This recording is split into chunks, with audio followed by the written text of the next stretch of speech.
first of all, I would like to, there's two people that are dear to me that have passed away, to our Charlie Whitaker, who has been a Buff fan for years and years and years, passed away of pancreatic cancer a week ago. He worked all our practices. You might have seen him when he came out there. He always had a great smile, and he's looking down on us now. And then my first couple years here, Tom Kinsler was our beat guy, and you meet a lot of people in my business, but as I heard people talk about him, it was very true. And as I talked to him and met with him, I was always telling my wife he was such a genuine person. He told it like it was.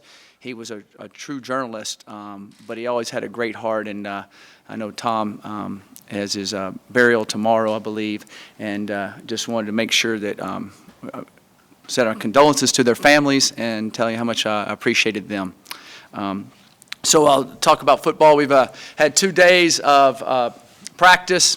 That it's gone well, and we're just running around out what I call pajamas. It's not really real football yet, so they're having a good time doing that. Tomorrow we'll put on shoulder pads and helmet. This football team, we have a lot of returning football players that are extremely hungry to be successful.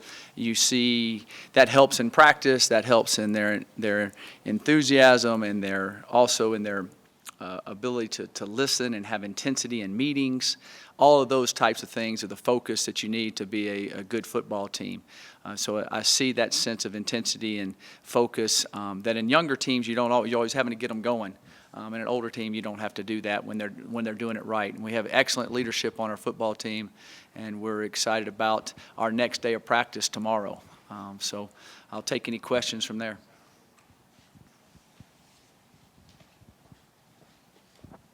Coach, I know Sefo was medically cleared in June. Was there any point before that where you started becoming confident that he was going to be good to go this fall? Well, there's always, I talk to the trainers that would say every day about all our guys, but Sefo was always on the list. And he was making all the benchmarks of how that progresses. Going through this is the 7th one I've gone through as a head coach. It's funny, I don't remember ever a Liz Frank back when I played or any other time. It's kind of a new injury type, so to speak, in a way. Maybe it was just a broken foot then. They didn't know exactly how to fix it correctly. But everybody that I've dealt with, they've all had different scenarios. But the good thing about it, he had one pin go in. It was a clean break. When you have 2 pins or so in there, I've had problems with those guys being able to get back on time. But he's made all his benchmarks. He's done everything he's asked. He even trimmed down some more as far as lost a little body weight, gained a little more muscle. So he took advantage of the situation. So he's going in great strides. We have no issues so far. I don't even know if that's wood, but I need to knock on wood for sure. On Coach Matt, on Sefo, can you talk a little bit about what his return means for the confidence and attitude of the team in general? Well, I think you can just, they elected him a captain again, and that was very impressive. He's a 3-year captain. That's only been done twice in the history. The last time was 1893. So there's been a long time in the past that someone's felt that way about a young man leading them. So that's huge. That answers the question on the leadership side of it. And then the football side of it, he's broke 75 records. He'll break about 15 or 20 more this year. Our football team has caught up with him. As the quarterback and the head coach, you always take the brunt of everything, and then you always take all the good things too, the accolades, which all the accolades aren't really yours, and all the brunt of it's not really yours. And so I think that at the quarterback position, being a young man that's kind of carried everybody on his shoulders and always battled and be very, very physical player. He's extremely mentally tough too, that the guys respect him, and I look for him to have an excellent year. His sophomore year, he threw the ball well. Last year, he was running the ball really well. He had hurt his shoulder where he couldn't really throw during the week, so that threw off his accuracy, even though he's the most accurate passer in the history of this school. I think that this year he'll put it all together and have a phenomenal year and walk out of here as where he should with what he's earned and with victories that he needs to get, and I'm excited to see him do it.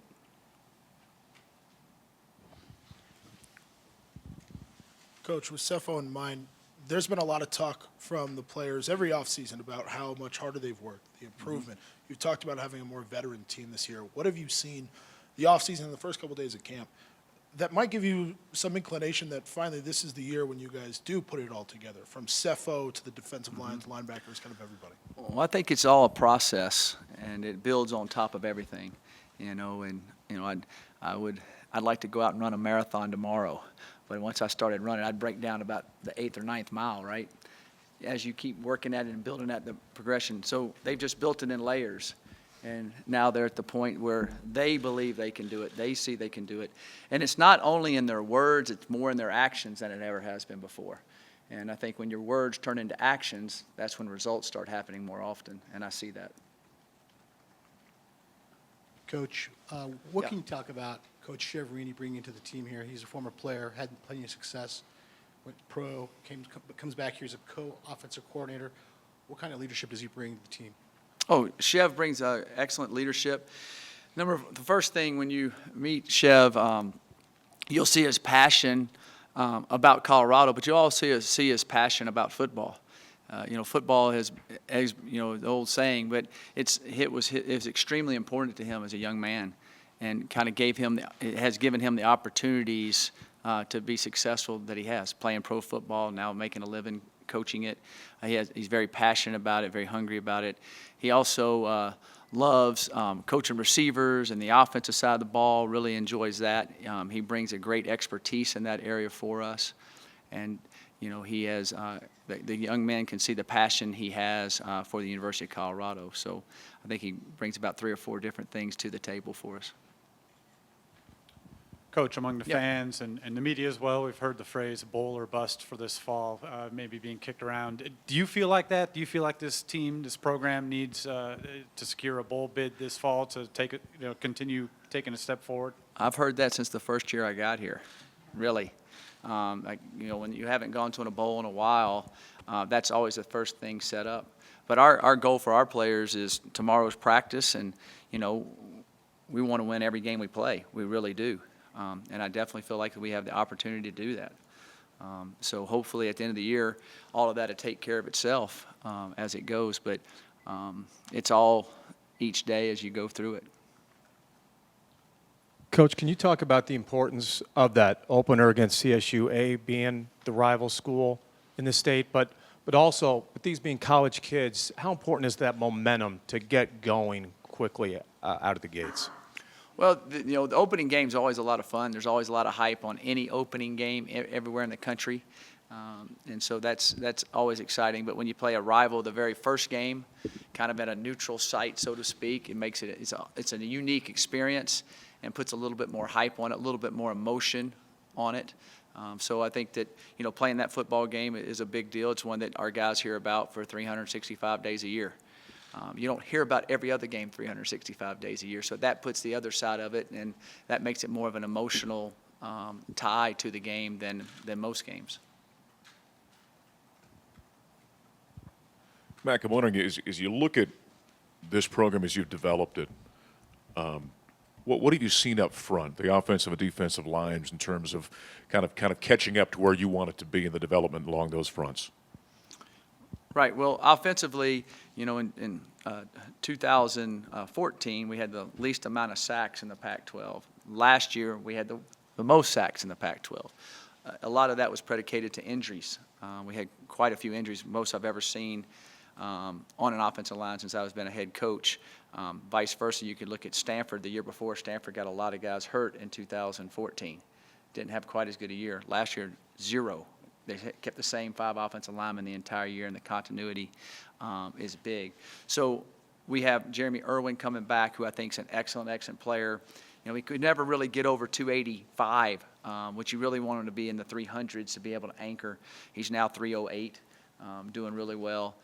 We have all the other guys have started multiple starts, which is good for us. They've all gotten stronger. We've also added Timmy Lynott into the mix, who I think is an excellent player. So I feel like that our offensive line is good. I feel like it's very good. I feel like they have a lot of experience, but we still have to stay healthy there. our guys behind that. We have some young redshirt freshmen that I think are going to be really, really good players. But hopefully I don't have to throw them in the fire the third game for the rest of the season like we did last year with a couple of those guys. So I think that the offensive line is going to be excellent in that category with the first 7 guys. Defensively, I think that we are big, strong, physical, and tough. I think that when we line up, we're too deep in the front there that I think are excellent. So I'm excited about those guys. They're big. I think we average about, I don't know, Platty could tell me exactly, but I think we average about 6'3½", about 295 across the front. So we're good. Our outside linebackers, who you would consider in the front, Derek McCartney's now 250 something. He's 6'4½". Jimmy Gilbert's 240 something. He's 6'4½". They've played a lot of football, so we're a big, intimidating front now. Which when we first got here, that wasn't the case. So I'm excited about those guys. So I think up front we've made strides that we need to make. Coach, you talked about your junior and senior class. It's one of the biggest group of upperclassmen you've had here for years and years and years. Have you seen their influence as far as leadership out on the field during practice, during the weightlifting sessions and things like that? Are they taking charge? Yes, I have seen their leadership. They are definitely taking charge in a lot of different ways, so to speak. They have taken charge in the meeting rooms. They've taken charge in the weight room, out on the field. They do a lot of talking that I don't have to do anymore. So that's a good thing. And it's kind of like when your kids get a little bit older, you don't have to tell them no. They know what to do. They kind of go in the right way. They know where to go. All that type of thing. I see that with these young men. And then at the same time, I think they do have a chip on their shoulder. You always hear that, but they really do, and they've stuck with this program.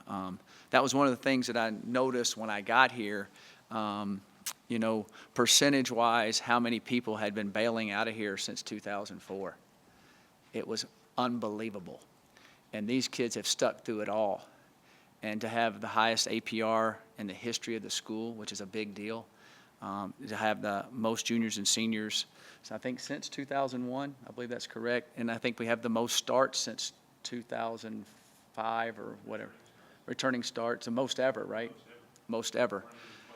So we have built a team, and that's how you develop a program from the ashes. You get people to stay here and believe and compete and keep going, and hopefully they'll rise out of the ashes this year. You no longer have a full-time special teams coach. How have you gone about allocating those responsibilities? Right. Full-time special teams coaches really just came into existence in college football probably about 10 years ago, where everybody a lot of people had them. Most of the time, and there's still quite a few teams that run their special teams by position coaches and different things like that. Offensive side of the ball, defensive side of the ball. So what we've done is we've broken it down within our team. And we have coaches that have been special teams coaches before on staffs. We have coaches that have coached different special teams in their career, a tremendous amount. And what it's done to me is it's put more emphasis on each member of the staff. Now the staff is totally involved in it. It's not like one guy's kind of doing it. Everybody helped before, but when you have more at stake in it, you're going to put more time into it. You're going to be more concentrated. The players are going to be more committed. So I have seen that already through spring and the first couple of days that we've been here. So we spread it around again with our staff and do that. And then we hired a quality control young man, Matt Thompson, who's always been a kicking guru. So he's able to, he breaks down all the stuff for the special teams, does all that. So he really understands kickers and punters and long snappers. So that's our expertise area in that area. Coach, can you talk about the selection process with your captains this year? Last year you ran a different kind of format. This year you guys selected 5 players, and Sefo voted for the 3rd time, which ties the school record. Can you talk about that a little bit? Yeah, I had everybody that's been in our program a year and a half or longer and has played a full season. So really none of the freshmen were voting in this because they really don't know all the guys all the time. Didn't want it to be a popularity contest. So anybody that was a year and a half or longer in our program was able to vote. we set up criteria, the players did, for what they were looking for in a captain. It was open balloting. It wasn't handed on a piece of paper and nobody knows. It was stand up who you vote for, that type of thing.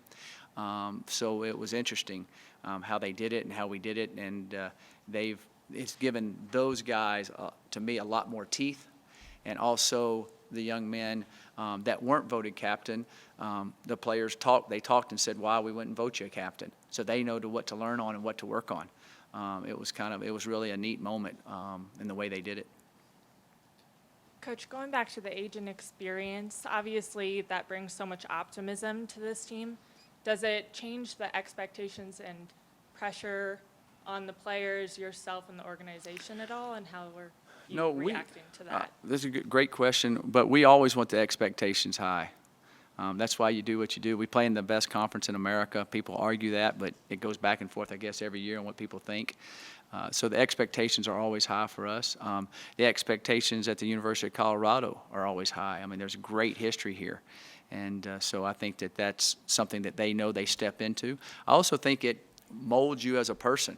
When expectations are set high in the academics, in the social atmosphere, the way you have to behave, and also on the football field, which is your job, if all those expectations are high, you're making yourself into a diamond. You're turning into that. It's that pressure. If you can handle it when you're 18 to 22 years old, you're also going to be able to handle a lot of other things when you get out of here in life. So our team embraces that pressure, and we do too. Coach, after last year and after the last few years, what sort of things did you identify personally as a coach that you needed to improve on, and what do you think you've made the biggest strides on during your career here, but also specifically since last year? Well, you're always constantly evaluating yourself, and so every year you want to improve different areas. You've never ever arrived, and so you're always tweaking. But also the thing that happens is every team is a little different. Every year is a little different. Every situation is a little different. And I think that one of the things that I've tried to improve on consistently is making sure I listen to the staff, hear all the input, make sure everybody knows they can have open input, and then trying to rationalize and figure it all out what's best for the program and for the team. I think the other thing is also making sure that you have your team get closer and closer together. And there's a lot of different things you can do with that, a lot of different ways to do that. And so those are a couple things that I'm working on to try to make sure that we do better this year to help us in certain situations. Coach, kind of along those lines, you've mentioned If you ask my wife, there's a lot of things I need to improve on. You mentioned kind of the maturation, the growth of this group. They're also a group that's been so close to winning so many times. How do you kind of manage that pressure and expectations as a coach? Have you changed how you talk to them? Have you increased kind of that pressure a little bit in terms of, okay, you've been growing them from these ashes. Has that changed at all in this last year, this offseason? Yes, it has, but I'm not going to tell you all the things I tell them. I don't want it to be on bulletin boards all over the place. But yes, and then also as young men mature, or anybody matures, you can talk to them differently. They should be able to, quote, go from eating soft food to solid food. And so the way you talk to them, the way you challenge them, the way they should challenge each other, and the things that you demand out of them are a higher stake. And so when you see them reach those demands and reach that level, you can go to the next level. But if they don't reach that level, then you can't go to the next level. And that's what I've seen these guys be able to do. And they're excited about the year. They definitely believe they can do certain things. Now, like I said, you got to turn words into action, and that's what they want to do. You spoke to the talent of this conference, and obviously the offenses in this conference are some of the most explosive in the country. Given that, how important is the leader you have in your defensive backfield in Cheeto and what he brings to the table? Yeah, our defense, made a big jump last year, which I thought they would, because we had a lot of guys coming back. And now we have all those same guys coming back, and we're adding Josh Tupou to the mix and Addison Gillum back into the mix, can only play 2 games. I expect us to be really good on defense. And, Cheeto's a guy that is definitely a leader on defense. He's what you would call a true playmaker. And what we'll do with Cheeto is there'll be games you'll see him at certain spots, and be games you go, wow, where is he over here? And during the game you'll see him. It's funny, people come up to me all the time and say, golly, he's all over the field. Well, yeah, he is. We put him all over the field, and then he's also has the ability to make plays all over the field. So he's a key ingredient in our defense, and we definitely build things around him or how we're going to play certain teams according to what their strengths are, where we put Cheeto. Coach, you talked about this team has a chip on its shoulder. Is there an edge to their attitude that maybe hasn't been here the last couple of years, that they're sick and tired, or however you would phrase it? I sure hope so. That's what I see. But we need to see it on the Saturdays when we show up. But I definitely, that's in their mindset for sure. Yes. Good morning, Coach. Morning. You talked about most ever returning starters. Can you speak to the depth in key position players on offense and defense? If somebody goes down, are you confident you got depth in there to step in and step up? Right. Well, we have on offense, I think we have good depth at running back. On the offensive line, like I said, I think we've got 7 guys that have been through the battle that can do it. We have other young guys that I think are very talented and ready to go. They just hasn't been thrown out there in front of everybody yet. So I feel good about that depth in that area. Receiver, I believe we have good depth at receiver. We have a lot of guys that have played a lot of ball there and made plays. And so on that side of it. On defense, I think our defensive front, there's been quite a few guys on the defensive front that have started and played a lot, and their backups. So we feel good in there. Our linebacker, we have the 3 returning tacklers, 3 years in a row. They're all back. So there's depth in that area. We also have Ryan Severson, who's an excellent player who plays special teams, he can play either spot at the linebacker spot, so that gives you, I think, a good 2 deep that have played a lot of football. And then in our defensive backfield, we're able to move guys around, but we have quite a few guys that have played, from Tedrick and Ryan Moeller and Akello and Cheeto and Isaiah Oliver, and you can just Afalabi, we can kind of keep mixing them. So we'll need a couple young DBs to step up in there for special teams, and also if anybody goes down. But I feel feel good in that area. Our field goal kicker's back, and he was kicking well last year. He had a little problem on the left hash. He knows that. We know that. We feel like we definitely fixed it.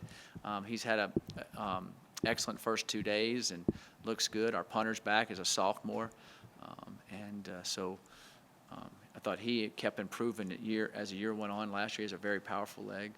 So I think the depth-wise there. At quarterback, Sefo, and then behind Sefo, we have Steven Montez and Jordan Gerke that are battling for the backup spot. Steven had a phenomenal spring. I think he has a huge upside.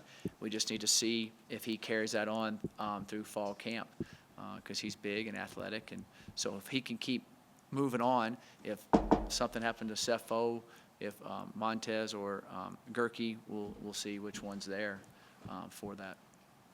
Mac, it was 2-3 years ago. We were, Paul Richardson leaves. Yep. Now, boy, how do you fill his shoes? And then, of course, you found a pretty good one there the last couple of years. Yeah. So I'm wondering, is there a guy in that receiver core at this point in time that you say looks like he's kind of in that Nelson Spruce situation where he can elevate his game and kind of become a go-to guy in the Pac-12? Yeah, the guy I think that has done it in the games out here and has kept improving his body and working effort and would be Shay Fields.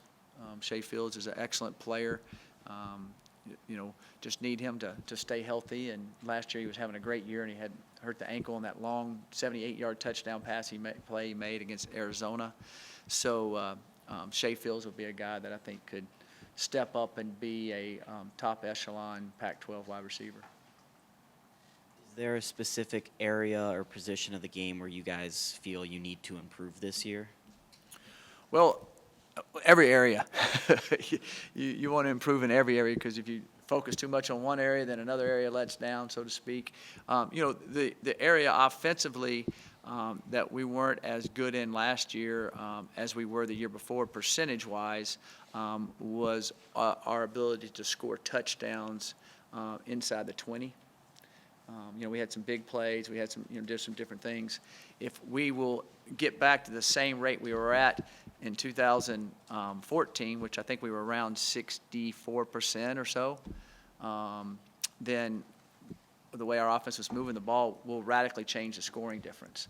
And so to me, that area of scoring more touchdowns and then our field goal kicker being a little bit higher percentage field goal in that area will make a huge difference in our team.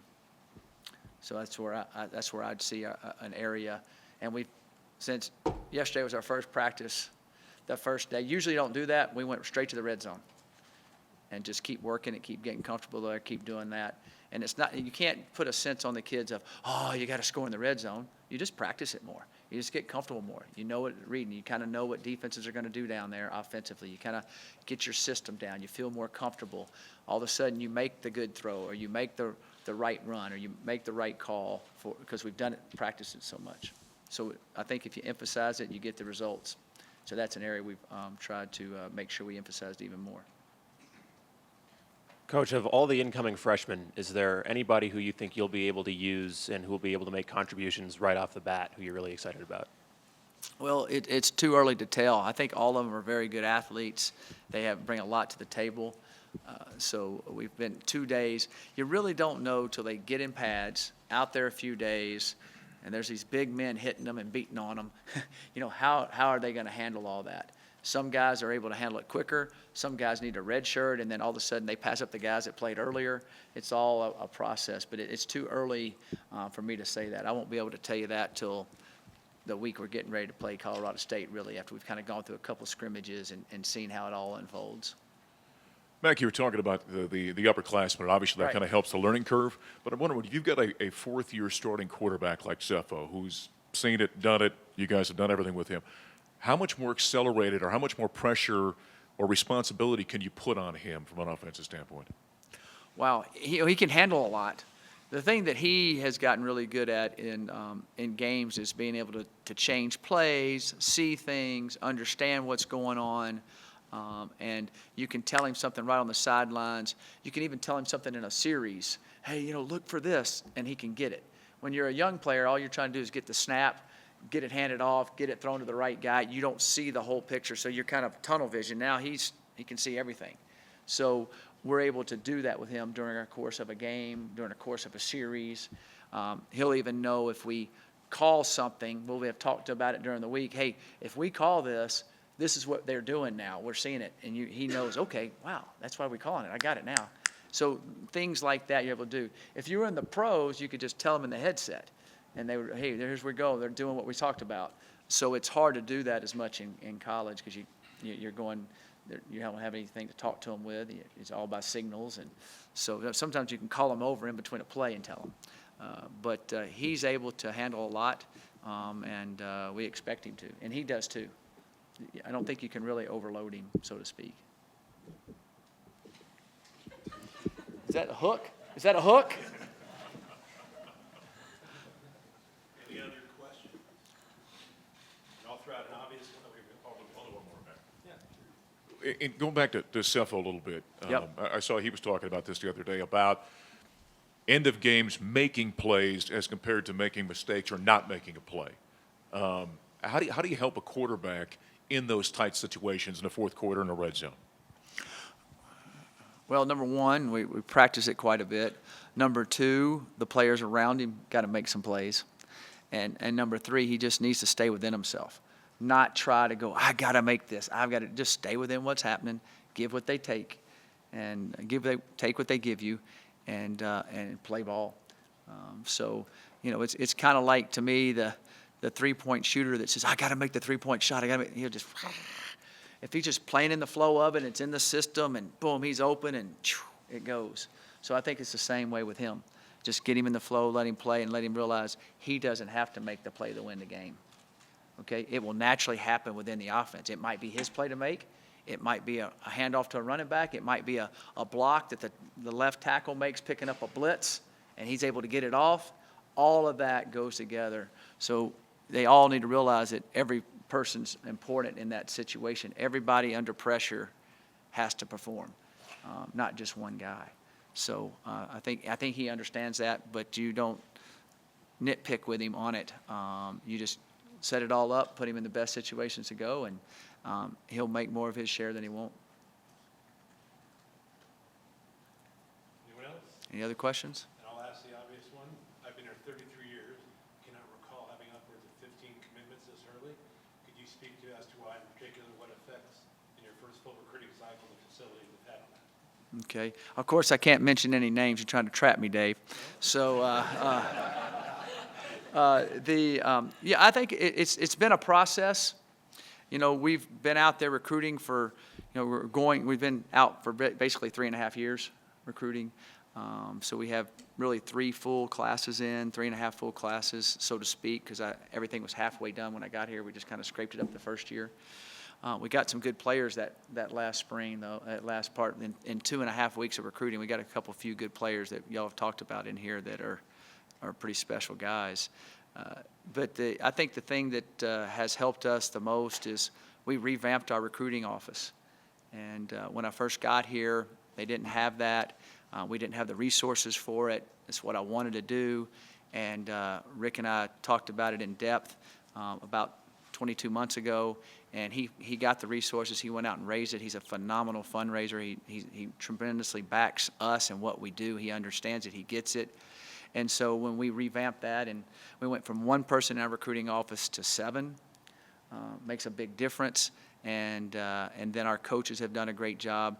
The other side of it is when the young men get here on this campus and they see this facility along with the most beautiful campus in America, it's not me just saying that. It's been voted that a bunch of times.